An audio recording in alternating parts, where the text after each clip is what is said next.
Cinema अनि कला भनेको चाहिँ यस्तो एउटा क्षेत्र हो जसले चाहिँ मानिसहरुमा एउटा चेतनाको विकास गर्दिन्छ, चेतनालाई एकदम जागृत गराउने काम गर्छ। जुन ठाउँमा चेतना जागृत हुन्छ त्यो ठाउँमा बल्ल लोकतन्त्र फुल्ने हो नि त। अहिले हामीले लोकतन्त्रको नेताहरूले चाहिँ लोकतन्त्रको ठुलो गफ गर्नुहुन्छ, तर लोकतन्त्र नेताहरूलाई मात्रै आएको हो कि जनतालाई पनि आएको हो त?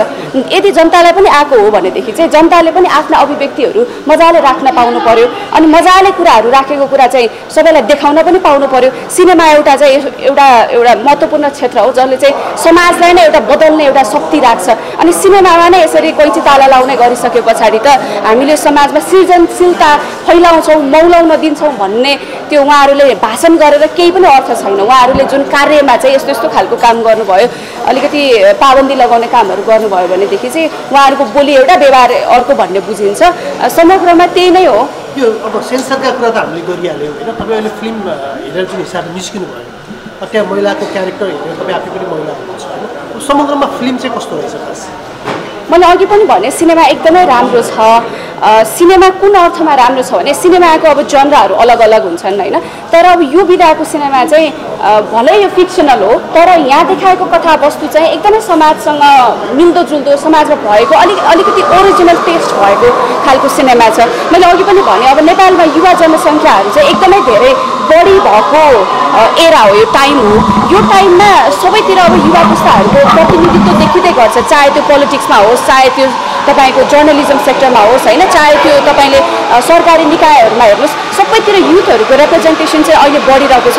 तर युथहरूले आफ्नो रिप्रेजेन्टेसन बढाइरहँदाखेरि हामीले समाजको धरातल बुझेका छैनौँ अनि हामीले हाम्रो हिजो के भएको थियो भन्ने कुराको सबै डिटेलिङहरू हामीलाई थाहा भएन भनेदेखि चाहिँ हामी जुन प्लेटफर्ममा भए पनि त्यति मजाले काम गर्न सक्दैनौँ। त्यही भएर यो सिनेमाले चाहिँ हाम्रो समाजलाई कस्तो थियो त भन्ने कुराको एउटा राम्रो चेतना दिन्छ जस्तो लाग्छ अनि यसले हाम्रो हेर्ने दृष्टिकोणहरू पनि धेरै बदलिदिन्छ। जस्तो मधेसलाई हेर्ने दृष्टिकोण, महिलालाई हेर्ने दृष्टिकोण अनि मधेसीहरूले गरेको सङ्घर्षको दृष्टिकोण, मधेसी र पहाडी बिचको हिजोको दिनमा जुन किसिमको द्वन्द्व थियो, हिजोको द्वन्द्व, त्यो खालको द्वन्द्व किन थियो, किन चाहिँ मधेसको मानिसहरू अहिले पनि अब त्यो भनौँ न यताउति कुरा आउँदाखेरि अलिकति आफूलाई चाहिँ धेरै सङ्घर्ष गर्नु परेको जस्तो ठान्नुहुन्छ। यो सबै कुराहरू बुझ्नको लागि चाहिँ यो सिनेमाले धेरै मद्दत पुर्याउँछ, समग्रमा समाजलाई बुझ्नलाई मद्दत पुर्याउँछ जस्तो लाग्छ। त्यही भएर युवा पुस्ताले मेन स्ट्रिममा आउन सोच्दै हुनुहुन्छ, अलिकति यो समाजमा म केही गर्छु, म समाजमा चाहिँ म के हुँ भन्ने आफ्नो परिचय स्थापित गर्न खोज्दै हुनुहुन्छ भनेदेखि चाहिँ यो सिनेमा हेर्न छुटाउनु भयो भनेदेखि धेरै कुरा छुट्छ। सिनेमा हेर्नुहोस्, यसले राम्रो गराउँछ। यो कमर्सियल भन्दा पनि आफ्नै लागि पनि आफ्नो इन्टरनल नलेजको लागि पनि एकदम राम्रो सिनेमा छ। नलेज सँगसँगै तपाईँले चाहिँ एकदमै अब सस्पेन्स अलिअलि थ्रिलर छ होइन, यो खालको कुराहरू चाहिँ छ। हस्, थ्याङ्क यू। सिनेमा एकदम राम्रो छ। यो फिक्सनल भए पनि समाजको एकदम कथालाई एकदमै ओरिजिनल गरेर देखाएको जस्तो चाहिँ मलाई महसुस भयो। समग्रमा एउटा इतिहास हाम्रो यस्तो पनि थियो, समाज यस्तो पनि थियो, यस्तो पनि भोग्यो, यस्तो पनि विभेद छ भन्ने किसिमको कुराहरू छ। र धेरै अब इतिहासको कुरा गर्दा हाम्रो नेपाली सिनेमा इन्डस्ट्रीमा चाहिँ अलि धेरै पुरानो इतिहासलाई सिनेमामा उतारेको देखिन्छ, तर यो चाहिँ मोडर्न हिस्ट्री हो। अझ विशेष गरी चाहिँ हाम्रो ६२-६३को जनआन्दोलन पछिको घटनाक्रमसँग रिलेटेड भएको भएर इतिहास हो तर यथार्थ हो। समग्रमा एकदमै राम्रो लाग्यो। सिनेमा मेकिङहरू एकदम राम्रो छ, एकदम रिसर्च बेस्ड छ, गहिराइमा पुगेर बनाएको। भूमिका निर्वाह गर्ने हुन्छ आशा मगरातीले, उहाँको फिल्ममा जस्तो भूमिका भनौँ उहाँले निर्वाह गरेको जुन मिसनमा जानुहुन्छ उहाँ, यो समग्रलाई लिएर चाहिँ उहाँप्रति तपाईँको टिप्पणी के छ? उहाँको क्यारेक्टर आफैमा एकदमै इम्पावरिङ खालको क्यारेक्टर छ। एउटा उहाँको आफ्नो जुन प्रोफेसनमा हुनुहुन्छ त्यो प्रोफेसन आफै पनि अलिकति भनौँ न दल बल खालको हुन्छ नि, बल लगाउनु पर्ने शक्तिसँग रिलेटेड भयो र अब उहाँ त्यो आफ्नो प्रोफेसनमा पनि जो क्यारेक्टरमा हुनुहुन्छ उहाँले आफूलाई जसरी प्रस्तुत गरिरहनु भएको छ, आफू जे हो र जे होइन भनेर उहाँले त्यो यो द्वन्द्वात्मक जस्तो देखाउन खोजेको छ, त्यो एकदम सशक्त देखिन्छ।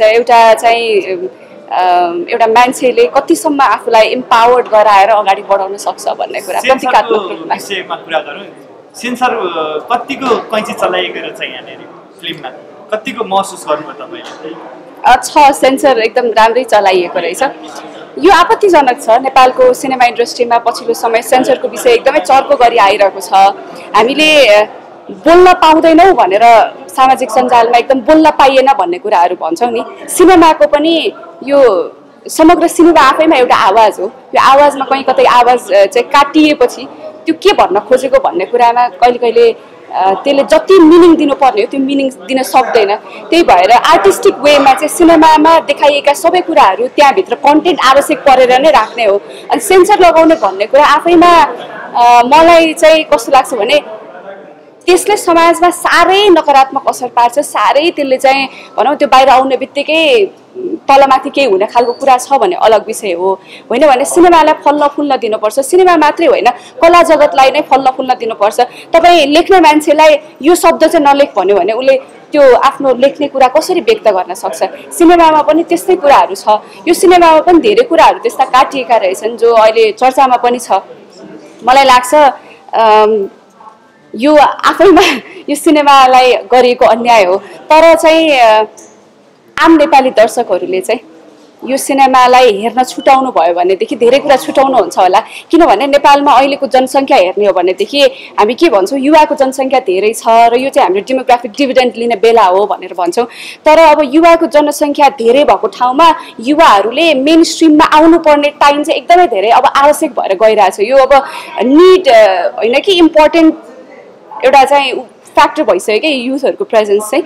त्यही भएको भएर अब युथहरूले चाहिँ मेन स्ट्रिम सायद त्यो पोलिटिक्समा होस्, चाहे त्यो होइन जुनसुकै प्रोफेसनमा होस्, आफ्नो समाजलाई राम्रोसँग बुझेन, समाजको धरातललाई बुझ्न सकेन, समाजको इतिहासलाई बुझ्न सकेन भनेदेखि हामी युथहरूले हामीलाई चाहेको जस्तो समाजमा हामीले ड्राइभ गर्न सक्दैनौँ। यो सिनेमामा जे कन्टेन्टहरू छ यो कन्टेन्टले चाहिँ एउटा युवालाई आफ्नो मेन स्ट्रिममा आउने गर्ने बेला भइराख्दाखेरि चाहिँ अझ सशक्त भएर अझ इम्पावरिङ भएर मलाई मेरो समाजको धरातल थाहा छ भन्ने एउटा चेतनशील युवाको रूपमा प्रस्तुत गर्न मद्दत पुर्याउँछ जस्तो लाग्छ। त्यही भएर पनि आम दर्शकहरूले चाहिँ अझ विशेष गरी युवा पुस्ताहरूले यो सिनेमा हेर्नुपर्छ। सिनेमा हेर्न छुटाइयो भने चाहिँ धेरै कुरा छुट्छ जस्तो मलाई लाग्छ। सृजना शक्तिमा चाहिँ सेन्सर लाउने तर शीर्ष भनिएका नेताहरू अथवा पूर्व प्रधानमन्त्रीहरूको भाषण सुन्ने हो भने हामी आफैलाई सुन्नेलाई पनि गाह्रो हुन्छ। अनि राजनीतिक नेतृत्वमा पुगेका मान्छेले जे पनि बोल्न पाउने, तर सृजना शक्तिमाथि चाहिँ सधैँ पनि चाहिँ कैची चलाइराख्ने कुरा छ। यसलाई चाहिँ एकजना आश गरिएका नेताले कसरी लिनुहुन्छ तपाईँले? होइन, यो फ्रिडम अफ स्पिचलाई नै हेर्नुपर्छ। यो फ्रिडम अफ स्पिचसँगै जोडेर हेर्नुपर्छ। संविधानले हामीलाई निर्वाधसँग बोल्न पाउने अधिकार सुनिश्चित गरेको छ। तर त्यो बोल्न पाउने भनेको यसरी बोल्न पाउने मात्रै होइन, खिच्ने बेलामा पनि त बोलेका कुराहरू खिचेका हुन् नि त। खिचेका कुराहरू देखाउन पनि पाउनु पर्यो नि। बोलेको कुरा चाहिँ काटिदिने भएपछि त्यो त फ्रिडम अफ स्पिच नै भएन नि, होइन? त्यस कारणले यो सृजनशीलतामा मात्रै होइन, समाजमा अहिले जहाँ पनि हामीले अलिकति सरकारलाई नियन्त्रणमुखी देखिरहेका छौँ। यसो पनि नगर उसो पनि नगर धेरै नियमहरूले बाँधेर अलि धेरै नै नियन्त्रण गर्न खोजे जस्तो लाग्छ। यो नियन्त्रण चाहिँ हुनु भएन भनेर हामीले धेरै अहिले पछिल्लो समय भन्दै आइरहेका छौँ। सरकार एकदम नियन्त्रणमुखी बाटोमा गइरहेछ। सेन्सर पनि एउटा प्रकारको नियन्त्रणमुखी कार्य हो, कदम हो जस्तो मलाई लाग्छ। त्यही भएर सृजनशीलतामा पनि व्यापक अलिकति नियन्त्रण गर्न खोजेको छ। तर समग्रमा समाजमै नै सरकारले चाहिँ पछिल्लो समय नियन्त्रण गर्न खोजेको छ। तर सरकार प्रमुखको भाषाहरू हेर्ने हो भने चाहिँ त्यो तपाईँलाई लाग्छ कि लाग्दैन? भन्नेको सरकार प्रमुखले बोल्ने सार्वजनिक स्थानमा अहिलेको अवस्थामा पनि बोल्ने अथवा चाहिँ सरकार प्रमुख नभए पनि पूर्व प्रधानमन्त्रीले आफैले बोल्ने भाषाहरूलाई लिएर चाहिँ के भन्नुहुन्छ भन्न खोजेको? अब त्यही त समस्या छ। आफूलाई मन लाग्दाखेरि आफूले मजाले बोलिन्छ, तर अब त्यो बोलेको कुराहरू अरू कसैले बोल्यो भनेदेखि चाहिँ बोल्न हुँदैन भन्ने किसिमको प्रवृत्ति चाहिँ सरकारको देखिन्छ पछिल्लो समय। त्यो आपत्तिजनक छ, त्यो हुनु हुँदैन। जस्तै यो राजागञ्जको सेन्सरलाई लिएर चाहिँ फिल्मकर्मीहरू एकीकृत हुनुभयो। उहाँहरूले चाहिँ 82 साललाई चाहिँ हामीले यो सेन्सर बोर्डको विरुद्धको आन्दोलनको रूपमा विकास गर्छौँ भनेर भन्नुभएको छ। तपाईँको पार्टीको एकजना सांसदले पनि आज पार्लिमेन्टमा यो फिल्मकर्मीहरूको आन्दोलनमा चाहिँ मेरो समर्थन छ भनेर उहाँले पर्सनल्ली भन्नुभयो। तपाईँहरूको पार्टी चाहिँ छ कि छैन, कि उहाँ एकजना मात्र हुनुभएको? होइन, अब यस्तो हो, संसदमा पनि तपाईँहरूले पनि अलिकति पार्लियामेन्टको प्रोसेसहरू बुझ्नुभयो भने त्यहाँ हामीले पालोमा मात्रै बोल्न पाइन्छ।